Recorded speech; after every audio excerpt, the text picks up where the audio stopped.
All right, this is a video about proving symmetries exist algebraically and a discussion about even and odd functions. And we're going to be looking at some pictures first, then we're going to prove it algebraically, and then we're going to talk about how that relates to the even and odd functions. So if we look at this definition right here, it says symmetry exists when one shape becomes exactly like another if you flip it, you slide it, or you turn it. The three types of symmetry that we study in our class are going to be x-axis symmetry, y-axis symmetry, and origin symmetry. And I have a picture of each type. So the graph below here, right here, has y-axis symmetry. What that means is if I fold it on the y-axis and like folded a piece of paper, those two sides would match up exactly. Notice that x of -2 has a y value of +7, and x at +2 also has a y value of 7. Here is an example of some x-axis symmetry. This following graph right here has x-axis symmetry. Note that the y values are the same, or have the same x value this time. So notice right here that this is a y value of 3 and this is a y value of -3, but they both relate to a 0 for the x value. Notice we could fold this across the x-axis and it would match up with the bottom part. The final type is this graph right here, and again, there's many versions. These are just the ones that I picked. But this graph showcases origin symmetry. Note that any point xy that's in our quadrant 1 right here will have a corresponding point -x, -y in quadrant 3. So I like to think of origin symmetry kind of as a double flip. Imagine flipping over the y-axis and then flipping down across the x-axis. So it's kind of like you're doing a double flip. That's how I think of it. So if I had the point like, 1, let's say 2, then I have to have the point -1, -2. So that's kind of a generic kind of summary of what the three symmetry types are. But unfortunately for us, we will not always have a graph to determine if that equation that we're looking at has one of the three symmetries. So that's why we need an algebraic way of testing for symmetry. And it is related to what we just saw on the graphs and the points. So to test for y-axis symmetry, you will replace all of the x values with a -x, just like we saw that anything that had like a -2 and a +2 had the same y output. If we could prove that by replacing all the -x's into the x spots, that the equation is still the original equation after simplifying, then we know we have y-axis symmetry. To test for x-axis symmetry, we'll replace all the y values with a -y, and then we're going to prove that the equation is still the original, again, by simplifying the equation down.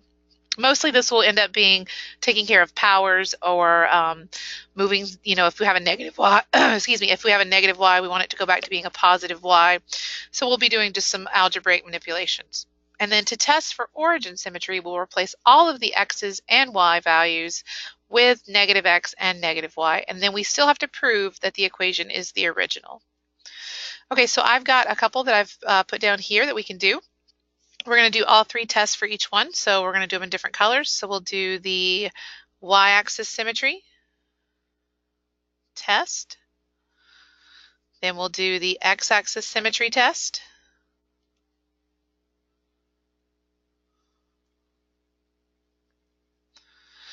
And then finally, we will do the origin test. You can pass one, none, more than one, so you have to do each test. So for the y-axis symmetry, remember we're replacing -x for x. So we're going to replace that. So y equals 2 times -x, notice I'm putting it in a parentheses, to the 4th, plus 3 times -x squared minus 1. To determine if this is going to be the same equation, we need to ask what would happen if we raised a negative to a 4th power. And if we do that, it comes out as positive x to the 4th. And if we do -1 to the 2nd power, that's also going to be positive. So that would be positive 3x squared minus 1. This is the original. So if it's the original, then it has the symmetry. So we pass this test. Okay? So let's look at the x-axis symmetry. This is when we replace -y for y. So in this scenario, there's only one y, so it's going to be negative y equals 2x to the fourth plus 3x squared minus 1. And we don't want this to be negative y. We want it to look like the original equation, which was positive y. So what we do to fix this is we divide everything by negative 1, just so we can turn that back into a y. So that makes this negative x to the 4, or negative 2x to the fourth, negative 3x squared, and positive 1. This is not the original. So that means that this is a fail here. Okay, let's do our last test. We want to replace all of the x's and all of the y's with negative x and negative y. For x and negative y for y. So this would be negative y equals 2 times negative x to the fourth plus 3 times negative x squared minus 1. So this is negative y equals, we already know that negative 1 to the fourth is a positive, so that's going to be 2x to the fourth. Negative 1 to the second is positive, so that's going to be plus 3x squared minus 1. But unfortunately, we have this negative out front, so we have to divide everything by negative 1. So this is negative 2x to the fourth, negative 3x squared, and plus 1. This is not the original. So this is also a fail. So this specific equation right here only has y-axis symmetry.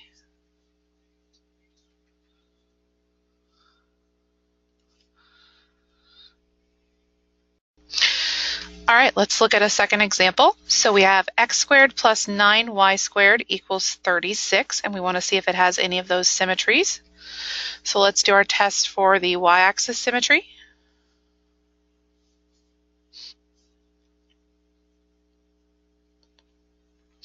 Remember, that means we're changing negative x's to x.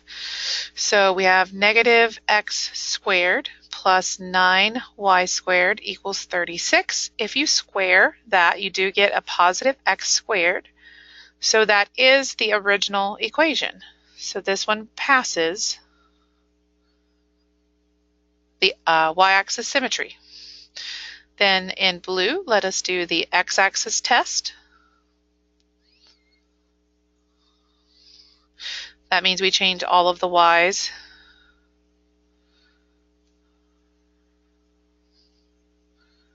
to negative y's. We'll write it that way. It looks a little bit better.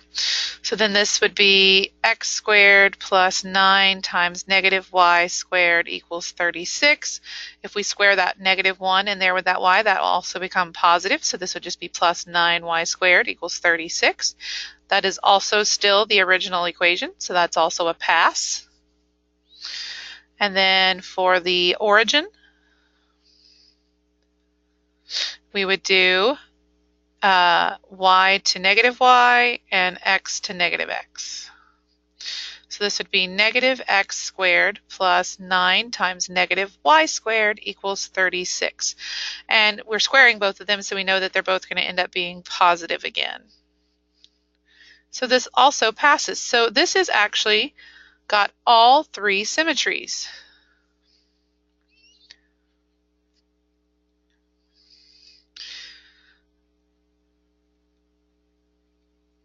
So it has all three.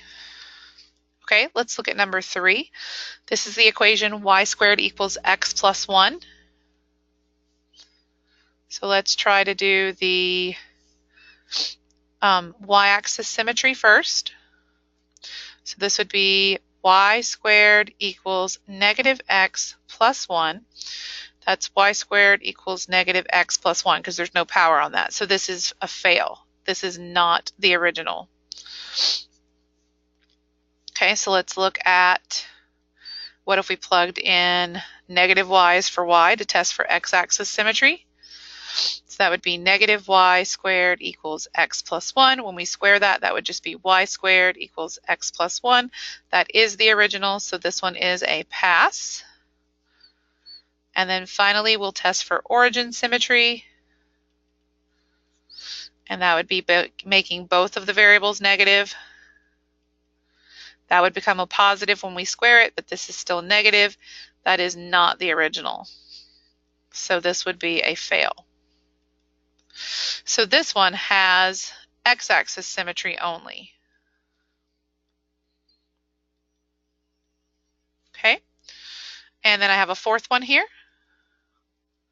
This is y equals x cubed minus x plus 5. We're going to test for all three symmetries. So let's start with the y-axis test. So this would be y equals negative x cubed minus negative x plus 5. So that's going to be y equals negative x cubed, because when it's negative and you cube it, it's still going to be negative. This has not got a power on it, but a negative times a negative would be a positive x and a plus 5. This is going to be a fail because that is not the original equation. Then let's try the x-axis symmetry. So we're going to put in a negative for the y. Leave the x's alone. So this would be negative y equals x cubed minus x plus 5. When it's a negative on the y, you want to divide everything by negative 1 to see if it'll go back to being the original equation. So this would be y equals negative x cubed plus x minus 5. That is also not the original, so that is a fail.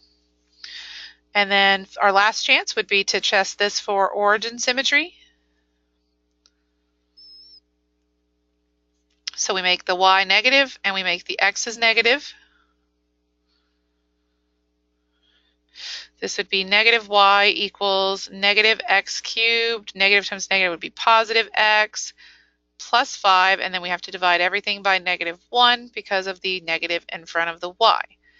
So this is going to be x cubed minus x minus 5. Very close, but no, not it, because this x, y and x cubed and negative x match, but the 5 does not. So this one's also a fail. So this has none of the symmetries that we're testing for. Doesn't mean it doesn't have any symmetry at all, it just doesn't have any of these, and we wouldn't know what kind of symmetry it might have or not have unless we actually did the graph. Okay, so this leads to another discussion called even and odd functions. This is for a section that's a little bit later on, but it's connected to the symmetry. An even function has y-axis symmetry. So to be an even function, you have to have the y-axis symmetry. And we prove that with functions by showing that f of a negative x equals the same as f of positive x. In other words, a negative x gives you the same y value as a positive x. And then the odd functions are ones that have origin symmetry. So we show this by proving that if you put in a negative x into your function, you get a negative y. So remember, an xy goes to a negative x negative y when we deal with origin symmetry. So we want to verify whether these functions are even, odd, or neither, and I have 3 of them here for us to do. So we're going to do the test for even, which means we want to plug in negative x, and we want to prove that this will equal the same as the original function. So this would be negative x cubed minus 5 times negative x. That equals negative x cubed plus 5x. That is not the original. So it's not f of x. Okay? So that means that we are not even. So think about marking that out. So then if we want to test for odd, there's one extra step. You test this by still plugging in a negative x.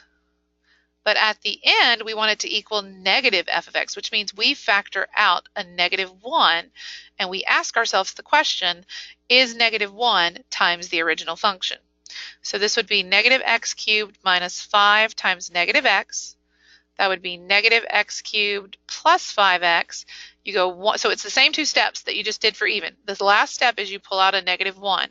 That makes that x cubed minus 5x. This is negative 1 times the original function f of x. So that means we are odd. So this is an odd function. Okay, let's look at this one, number 2. So we're going to do the even test. Plug in negative x. This would be 2 times negative x squared plus 8.